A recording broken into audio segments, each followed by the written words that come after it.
Today, we're going to talk about environmental toxins. And I just admire that you all will come out for a topic like environmental toxins. We joked that I should be wearing a mask today, and everybody's going to probably want a mask when they leave. But nevertheless, I will do my best to present really quality information. I've done a lot of research, and if anybody is interested in my references, please ask me, because it's really important to me that things are accurate. So, as we go through this, I want you to remember that, in our world, there's a jillion things to do. And today I'm going to talk about this specific area, and I do not want you to feel overwhelmed. It's in the pursuit of health and well-being, it's just important to start somewhere. You can't do everything, but if you take one baby step, then that will get you closer and closer to your goal of health. As we've talked about before, for those of you at the Brain Health Seminar, this is what I call the disease triad. And in the middle, in the red triangle in the middle, is disease. Well, our goal is to pull those circles apart. As you pull those circles apart, then the disease potential gets smaller. As a susceptible host, if you're stressed and tired and malnourished, then you're way more susceptible to disease. If you're healthy and rested and well hydrated, then that circle gets farther away. Of course, with pathogens, if you hang out with sick people, you're around more pathogens. If you get fresh air, that is going to decrease your pathogen load. And of course, today, what our focus is the conducive environment. Anything you can do in your environment to create a healthy environment, you're going to pull those circles apart there too. Of course, a conducive environment might include emotional problems, stress, poor nutrition, and even genetic factors. And we'll talk about a few of those genetic factors today associated with the environmental toxins. Of course, every downstream problem simpler, I've seen this for 30 years in my practice. It's like emergency dentistry. Emergency dentistry is expensive, painful, and you make decisions with fewer options. So it's always more complicated downstream. So if we can upstream find ways to prevent problems, then life is much simpler. So today we'll gain some perspective in what we're dealing with. Can anybody tell what this is? This is, you can go to the next one. This is the arch. And those pictures were taken just about 20 minutes apart by a friend of ours.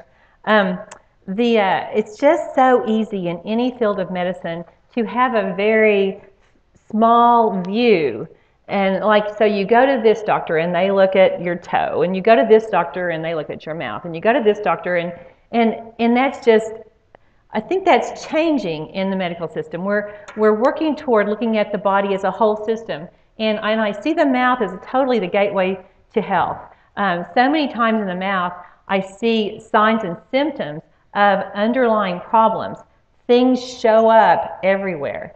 So you can't just look at one focused area and really know the whole picture. If you Google oral systemic link, you'll get over 6 million hits. So we know now that the mouth is really a huge part of overall health. It's just easy to, people that have healthy mouths just have better lives. Here, this is kind of what we feel like sometimes. With over 80,000 industrial chemicals in our environment, electromagnetic radiation, and a diet of processed foods, it's kind of scary what our bodies have to face daily. So what are environmental toxins, and why do they matter to me? My purpose today is not to terrify you, but to empower you, to educate you, and to inform you so that you can make intentional decisions. They're there whether we want to acknowledge it or not. So I just admire that you all will come and listen to me today. Of course, our world's changed a lot. 100 years ago, we didn't have to deal with a lot of these persistent organic pollutants. That's a term I'm going to talk about today, and if you read anything about this, you'll see that term POP. And what that means, there are chemicals in our environment that they don't go away. Once they're produced, they're recycled in different, the fat, mostly in fat tissue of animals. And we eat those animals and they get deposited in our fat. And so many of those persistent organic pollutants are actually what are called xenohormones. Now, a xenohormone, if you see the word xeno, it just means false. And so those particular chemicals can bind to receptors in our body that are made for other chemicals, made for estrogen, made for testosterone, made for thyroid hormone. So that's why it's important to all of us to manage the best we can the persistent organic pollutants. And also, I mean, as you know, the world's changed a lot. We have all these false sweeteners that we use. There's a lot of heavy metals and solvents and just all kinds of genetically modified food and food additives. So I'll talk about a few of those. But hopefully you'll leave with hope. You won't leave discouraged at all. This, if anybody's had the privilege of being around a farm, you really can see this. My grandmother, my mom grew up on a farm, and I can remember the chickens on her farm. They were not these big balloon chickens. They were these small chickens, and they were delicious, delicious. When we have recently bought some true free-range chickens, they're delicious, just like Granny's used to be. But now, of course, animals are raised very confined, and so they're given antibiotics. Originally, they were given antibiotics to prevent disease because of their confinement. But now they've learned that if they're given antibiotics, it causes what's called feed efficiency. And that's a term that you'll see a lot, feed efficiency. And so when they take antibiotics, they gain weight really easily. So there's a lot of research being done today into how that affects people, how antibiotics affect people. And but the epidemic of obesity that we have in our country, that is certainly a factor. All of the antibiotics in our world that are feed efficiency for people as well. Of course, of all the antibiotics that are used in the United States, 70% are used in animals. So that's chickens, all the dairy. You know, unless you intentionally buy organic dairy or meat, then you're going to get those antibiotics in your system too. Another source of pollution is just in our houses, and of course that's not one we can get away from, but there are some things you can do.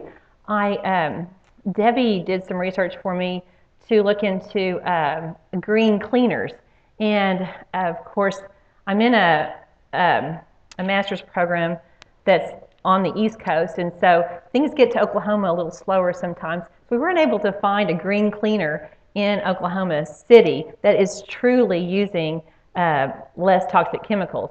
So if you wear a dry cleaning, I think it would be very good to, when you get your clothes from the dry cleaner, just take the bag off or the bag in the trash and hang your clothes up out in the garage. And that will help air them out. Those chemicals that are used in dry cleaning are pretty toxic. They're xenoestrogens, and they're persistent. So you want to not bring those into your house. Another area that we're working on at our house, and of course it's a start somewhere. We're starting to substitute some of our cleaning supplies for more natural things.